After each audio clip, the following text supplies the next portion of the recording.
don't understand. This whole time, the last 4 months, how have you kept up this act?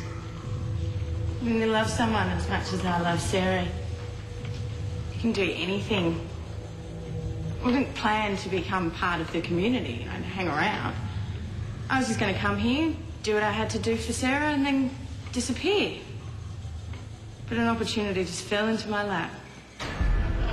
The night before Sarah's funeral, I went out and got a drink. You know, I needed to numb the pain. The place was really busy, so I ended up having to share a table with someone. And we started chatting. She told me she was a nurse and just graduated from training college. She'd received her first posting. Northern District Hospital, Yabby Creek, and she planned on living in Summer Bay. Her name was Zoe McAllister. That's right. My real name's Eve Jacobson. How do you do? I couldn't believe my luck. It was like a sign, you know, an opportunity. I couldn't pass up. Zoe was new to Sydney, so she was happy to have some company. My company. Over the next few days, we hung out a lot. I needed to find out everything I could about her. I needed her to feel comfortable with me, to trust me. And she did. That's why she didn't suspect a thing when I suggested. Okay, so I have got heaps of holidays owing, and I was planning on taking a road trip. Why don't I come with you? Are you serious? Well, we could share a car down to Summer Bay. I'll help you settle in, and then I'll continue on my way. Oh, are you kidding? Well, if you have me. Yes, you'll be fantastic. Really? Yes. Oh, my goodness. So we're going to Summer Bay? Yes. Ah!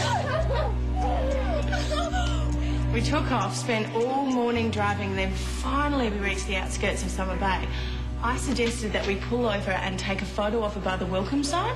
It was the only way I could think to stop without getting her suspicious. But Zoe was keen to have a memento of arriving in the bay, so she was happy to go along with it. I took the photo and then... she never saw it coming. By then, I knew everything I could about her. She had no family and only a few friends back home in Perth, so no one was going to immediately miss her. So it was easy to take her place.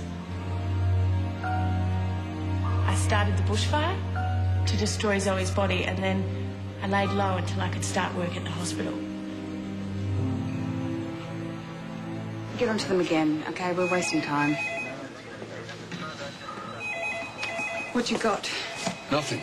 She's a complete loner. No family, no friends, nothing. She was renting this flat up in the Cross, and I've got a team on their way up there now. And I spoke to a couple of the neighbours on the phone, and they said that Eve, or Zoe, whoever she is, was a very polite, lovely young lady.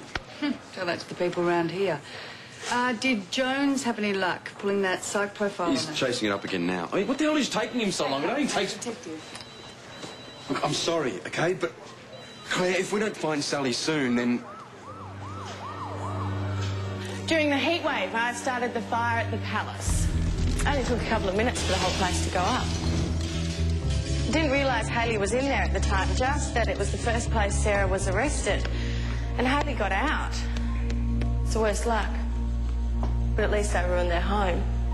By then, I had started work at the hospital, who were the first two people I saw there, but Kane and Kirsty. Now, they completely fell for the bright and bubbly act. I was at that moment, I realised everything was going to work out.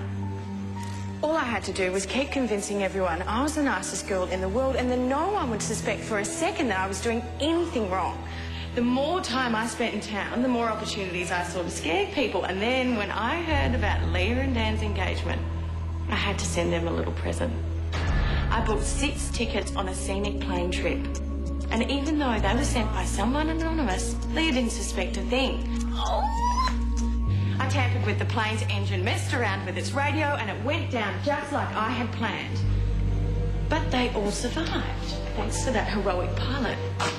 I'd heard on the grapevine that some fool employee had made a threat against the plane company, so I framed him for the accident, and the police bought it, hook, line and sinker. After that, I had to bide my time, but, Sally, I was getting bored. My best chance to get at people was when they were all gathered together. Well, I don't suppose there's any big do's coming up. I could wrangle an invite. And then Hayley said there wasn't. So I decided to amuse myself. That's why I sent the letter to the diner. I wanted people to be living in fear. You all deserve nothing less for what you did to Sarah. And from then on, the hysteria just played into my hands. I overheard Robbie and Tashi talking about a tape that had Mark and Josie's argument on it. And then when I heard about the town meeting, well, it was a perfect opportunity. So when you were all gathered together, I decided to go out, give a few of you a scare. I went to the Hunters first and I picked up the tape. That's where I left my first calling card. I'd heard heaps of stories about how Sarah kept saying that on the night of that siege. So I knew it would be perfect. I knew I would freak people out. Next, I went to your place. You trashed it. You took that photo. Souvenirs. Next morning, I placed the tape on Josie's doorstep. Now, that would have been a perfect way to hurt Jessie too. Josie hadn't realised in time. And then I added the photos to my collection. Everything was going to plan, but I knew one slip-up could ruin everything. That's why I covered Flynn at the hospital when I found those drugs. I wanted to tell that secret. Believe me, it would have been a great way of getting at the two of you. But I had to keep everyone on side. And I succeeded. I was the girl that everybody loved. And then the police started moving in on the stalker and I knew I had to act quickly, so I did the only thing I could. I dug up Zoe's bag and started looking for a fall guy. Mark. That's when the real fun began.